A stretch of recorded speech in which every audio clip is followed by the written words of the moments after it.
Hey now, another little Rockstar Garage quick video on the P2.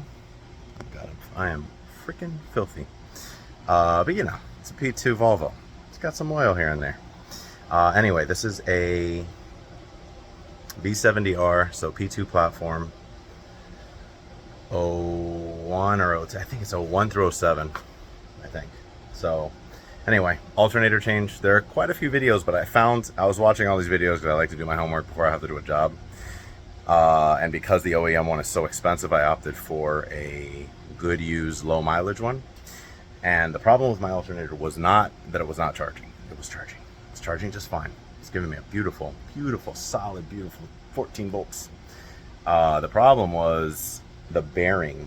I don't think it was even the pulley itself. I think it was the bearing itself inside is super loud, which I'll show you in a second. But I like to do my homework, watch a bunch of YouTube videos and see, and it seemed like because the P2 platform runs, you know, V70, S60, XC90, stuff like that, because it runs across so many different things, it seemed like there were so many variations on how to get it done. So I'm not successful yet, but I think I found the way that is going to be not terrible, I think. So let's see. Here's the rebuilt, which it's weird because the pulley one way slips, right? I don't know if that's by design because it's not intended to all go the other way, but if you follow the way the arrow says, that's pretty quiet. Let me shut this fan off.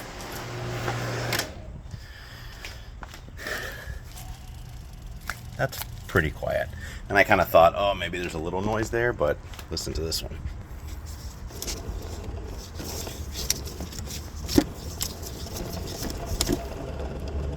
That's definitely loud. I had already done the steering pump chasing down. It's like a mechanical whine. So pulley related, obviously. While I'm doing this, this feels a little flimsy and old, so I'm going to do the tensioner. I'll do a new tensioner. I need to clean up some wiring here. I'll probably get in here quickly with a degreaser and just clean it all up, because when the heck will I ever have that kind of access to everything in here, right? So the way that I found it to be easiest was, I think it was Viva Performance that made a video. The guy was really, he seemed very knowledgeable, but I need to do this. I think this is an IPD mount, but it's gone. So I ordered a new, it's funny, if you go on FCP Euro, the upper strut, when you look at top, lower, whatever, they're all in reference to the torque thing underneath, not this one. So I keep getting these mounts showing up that are teeny tiny and not for that. So on the XC90 that I had before, I actually had the square top engine mount. So I ordered one of those from Amazon, no name brand, whatever. I just basically need the aluminum so that I can put let's see, what is it? One of these, PowerFlex. So I'm still on the fence on whether or not I'm going to end up swapping these. I probably won't. This came... Oh, these are the inserts. But when I dropped the bolt of the subframe, I realized somebody had already done poly inserts. Like the legit, not even inserts, like the legit mounts. So I'm going to return those. This one, I guess it depends on how that rubber one feels. If the rubber aftermarket one I bought is fine. Alternatively, I can go to the junkyard and get an OEM one, but I figured for something so simple, it's not a big deal. And worst case, I'll pop this in. So, I don't know. I'll see. If it feels good with the rubber one, I might leave well enough alone and then send those back. Because, credits and refunds from FCP are always appreciated. Anyway, the way that I got it was strut bar off because I needed to do the mount anyway. But that also made it easier to take off the charge pipe. So charge pipe off. Obviously, I put a dirty diaper in there to make sure nothing falls in. Off of this side, and that came off in one single piece. If you take off the strut bar, to me the strut bar is so easy to remove. I mean, really, the 4 13s and then the 1 18 across. So just remove that, get it out of the way. Was able to take that off in one fell swoop. I have an Elevate intake.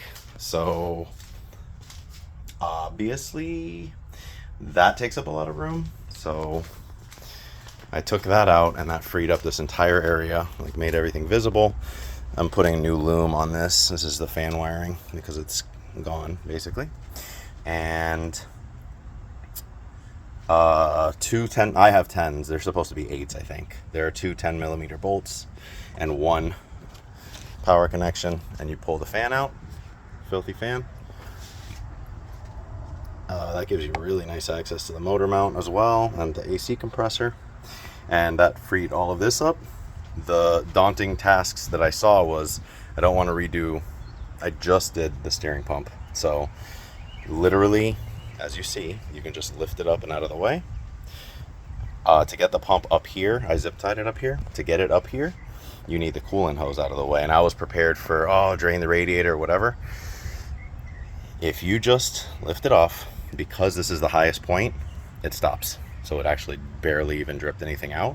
And then I just twisted the upper hose up and out of the way. And because this is a higher point than the radiator, it's fine. Also, I just covered it with this, so nothing would fall into it, even though, I mean, what's going to fall into it?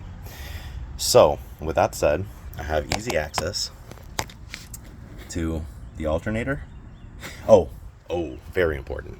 I also saw Viva did this. Instead of killing the battery entirely, all he did was pull the wire to the starter off of here, 13mm. So boom, no power to that. That's important. God,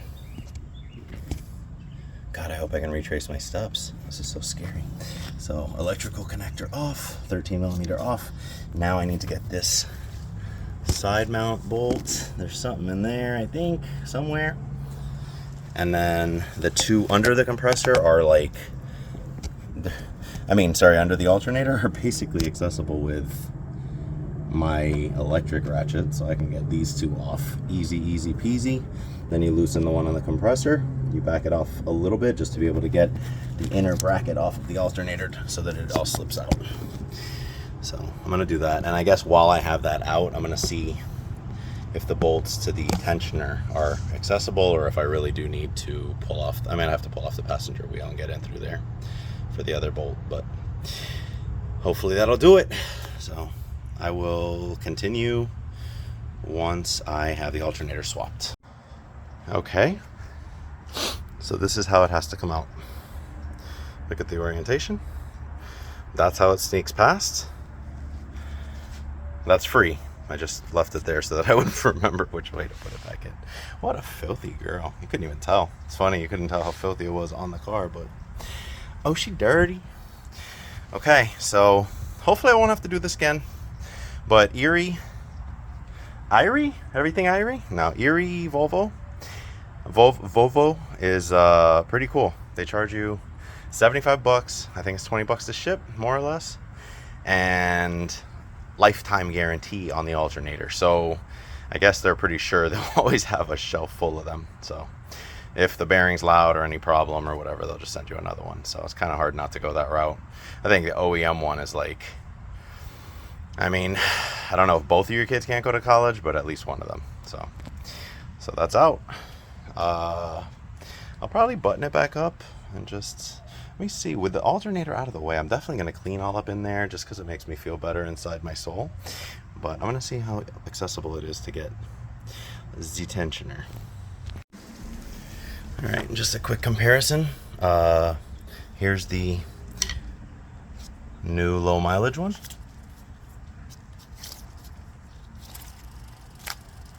Still a little bit of a click, but I don't know. We shall find out, won't we? Let's see. Orientation.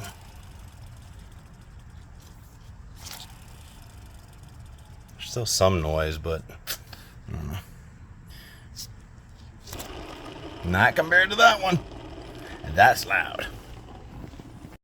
Okay. Tensioner's out. If you have the alternator out, that's a really good time to throw your new belt in there, throw your tensioner in there, because you absolutely have easy access to both 10mm bolts that hold the tensioner on. So highly recommend you do that. Now I'm going to pressure clean this baby. And just like that, she's all cleaned up and back together.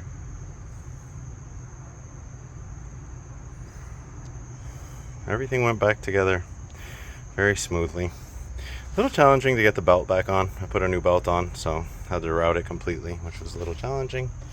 Got that put in, but everything went together nicely. Anything that was cracked, added a little silicone or cleaned up or wrapped, like you know, the fan wiring with new loom and some Tessa tape, so that's good. That's it. Good to go. Alternator swapped. Let's hope it made it quiet. And that, my friends, is the sound of a quiet V70R. Elevate intake. Looks like a custom charge tube, because it's like TIG welding or stig welding or some kind of welding, but it looks custom because it like tapers off and it's really nice. So that it does have a stage 1 tune, I believe, and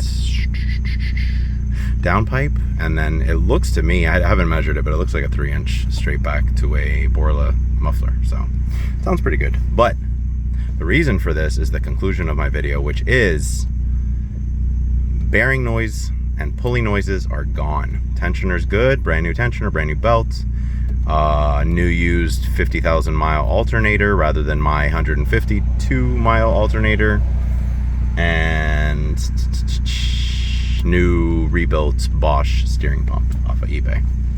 So I am quite pleased. Listen to that, quiet. All you hear is the damn. It used to be like, well, before I did the steering pump, which I originally thought that's all it was, that thing was burned out anyway. The fluid smelled worse than I've ever smelled, so that thing was burnt. But when I first did that, like before I did that, oh my goodness, the whine was like embarrassing. You'd almost hear that over the engine. So it got a little bit better, but it was still very annoying. Now it's completely, like, it's great because you can just drive quietly, see?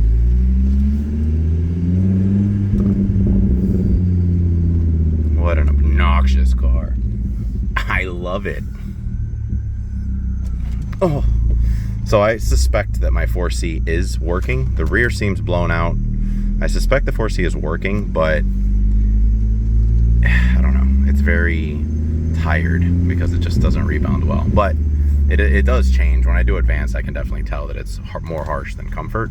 And definitely the throttle position sensor and whatever the tune is set to changes. So I look forward to figuring out what I'm going to do as far as a suspension upgrade. I'm just not in a rush. I'm going to do my homework, you know. Some Bilsteins on some, what are they called? Elevate springs?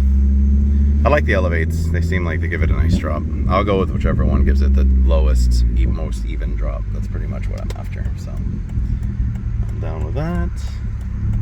Now listen to this. Just engine sounds.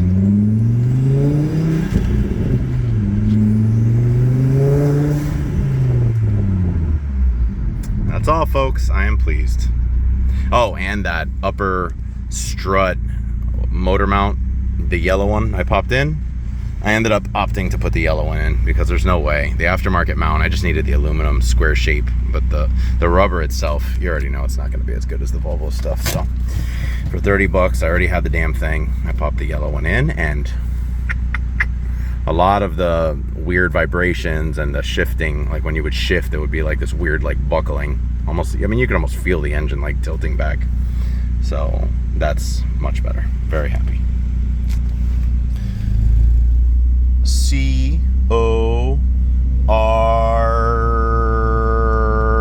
Are you going to the mall later on is what I'm asking. C-O-U-C-H. Couch. That is correct.